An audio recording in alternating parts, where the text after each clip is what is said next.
दोहा की राजधानी कतर में आज से अरब इस्लामिक समिट हो रही है, जिसमें 50 से ज्यादा मुस्लिम देश इकट्ठा होने के लिए तैयार हैं। दरअसल दोहा पर इजरायली हमले के बाद यह पहला मौका होगा जब इतनी बड़ी संख्या में मुस्लिम देश एक साथ एक टेबल पर आ बैठेंगे।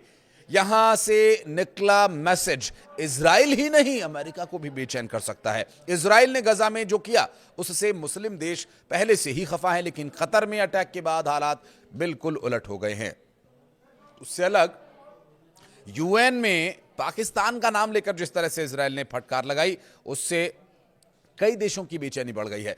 कतर पर इजरायली हमले ने अमेरिका का साथ देने वाले खाड़ी अरब देशों को भी एकजुट होने पर मजबूर कर दिया।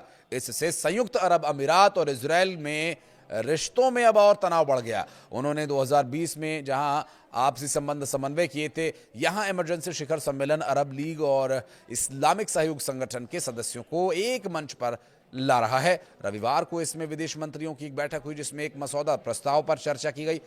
अरब लीग के महासचिव अहमद अबुल गैत ने अशरक अल अवसत अखबार से कहा कि ये जुटान एक संदेश है, कतर अकेला नहीं है, अरब और इस्लामी देश उसके साथ खड़े हैं। 9 सितंबर को हमले पर जब मुस्लिम देशों ने इजराइल को घेरा तो प्रधानमंत्री बेंजामिन नेतन्याहू ने साफ कर दिया कि दुश्मन जहां भी हो, छिपे हो, हम उन पर वार करेंगे। उन्होंने कतर की सरकार को चेतावनी दी कि या तो हमास नेताओं को वहां से निकालो या उन्हें न्याय के कटघरे में लाओ, क्योंकि अगर तुम नहीं करोगे तो हम करेंगे। कतर लगभग 2 साल से जारी गजा युद्ध को खत्म करने की कोशिशों में लगा हुआ है। कतर ने इजराइल पर शांति की संभावनाएं खत्म करने का आरोप लगाया। अमेरिका का सहयोगी और अब्राहम समझौते के तहत इजराइल से रिश्ते सामान्य करने वाला सबसे प्रमुख अरब देश यूएई भी इस हमले से नाराज है। शुक्रवार को इस मुद्दे पर इजराइल के डिप्टी एम्बेसडर को तलब किया रिपीट शुक्रवार को उसने इस मुद्दे पर इजराइल के डिप्टी एम्बेसडर को तलब किया और नेतन्याहू के हालिया बयानों को शत्रुतापूर्ण बताया। यूएई ने कहा कि कतर की स्थिति खाड़ी सहयोग परिषद यानी जीसीसी के सभी सदस्य देशों, जिनमें सऊदी अरब भी शामिल है, की सुरक्षा और स्थिरता का अभिन्न हिस्सा है। अमेरिकी राष्ट्रपति डोनाल्ड ट्रंप ने इजराइल के हमले पर नाखुशी जताई और उन्होंने कहा कि इस कदम से न तो इजराइल और न ही अमेरिका के लक्ष्य आगे बढ़े हैं। ट्रंप ने कतर को करीबी सहयोगी बताया जो शांति लाने की कड़ी कोशिश कर रहा है।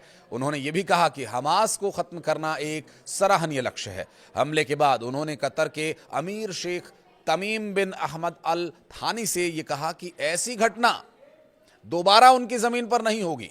दरअसल नेतन्याहू ने शनिवार को कहा कि कतर में रह रहे हमास नेताओं को हटाना उन बंधकों की रिहाई का मुख्य अवरोध दूर करेगा जिन्हें अब भी गजा में कैद रखा गया है, और उस युद्ध को खत्म करने का रास्ता खोजेगा और खोलेगा जो 7 अक्टूबर 2023 को हमास के हमलों से शुरू हुआ था। जब मुस्लिम मुल्कों ने मिलकर के इजराइल को घेरना शुरू किया तो प्रधानमंत्री बेंजामिन नेतन्याहू ने सख्त लहजा अपनाते हुए कहा कि जहां भी दुश्मन छुपा होगा निकाल लाएंगे ढूंढकर और वहीं जाकर मारेंगे। नेतन्याहू ने दोहा सरकार से कहा कि या तो हमास नेताओं को निकालो या हमें सौंप दो, वरना हम उन्हें खुद ही ढूंढ लाएंगे। और कतर का कहना है कि वो गजा में चल रही लगभग 2 साल पुरानी जंग को खत्म करने की कोशिशों में जुटा हुआ है, लेकिन इजराइल की हरकतें शांति की उम्मीद को तोड़ रही हैं।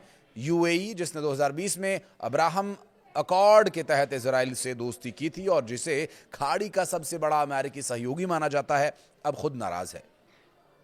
शुक्रवार को यूएई ने इजराइल के डिप्टी एम्बेसडर को तलब किया। नेतन्याहू के बयानों को होस्टाइल बताया और यूएई ने कहा कि कतर की स्थिरता जीसीसी देशों, जिनमें सऊदी अरब भी शामिल है, की सुरक्षा के लिए बेहद जरूरी है। इस बीच अमेरिकी राष्ट्रपति डोनाल्ड ट्रंप की भी हालत असहज ही नजर आ रही है। वो भी इजराइल के करीबी हैं और कतर को भी नजरअंदाज नहीं कर सकते। उन्होंने कहा कि इजराइल का हमला न उनके लिए फायदेमंद रहा न इजराइल के लिए। कतर को उन्होंने करीबी दोस्त बताया जो शांति की कोशिश कर रहा है। ट्रंप ने हमास को खत्म करने की कोशिश को काबिल तारीफ बताया, लेकिन कतर के अमीर शेख तमीम बिन अहमद अल थानी से फोन पर यह भरोसा भी दिलाया कि आपकी जमीन पर ऐसा हमला दोबारा नहीं होगा। उधर नेतन्याहू ने 13 सितंबर को फिर कहा कि अगर कतर से हमास नेताओं को बाहर किया जाता है या किया जाए तो गजा में बचे बंधकों की रिहाई आसान हो जाएगी और युद्ध खत्म करने का रास्ता खुलेगा। इस्लामी देशों का यह आपातकालीन समिट केवल औपचारिकता नहीं है, कतर पर हमला मुस्लिम मुल्कों की एकता का एक नया आधार बना है। यूएई और इजराइल के रिश्तों पर बड़ा सवाल खड़ा हो गया है। अमेरिका बीच में फंसा हुआ है, जिसे दोनों तरफ संतुलन साधना है। यानी आने वाले दिनों में दोहा की मीटिंग सिर्फ बयानबाजी तक सीमित नहीं रहेगी। यहां लिए गए फैसले मिडिल ईस्ट की राजनीति और आने वाला जो समय है वो हालात तय करेंगे। कुछ कहना चाहते हैं? कमेंट सेक्शन में बताइए। धन्यवाद।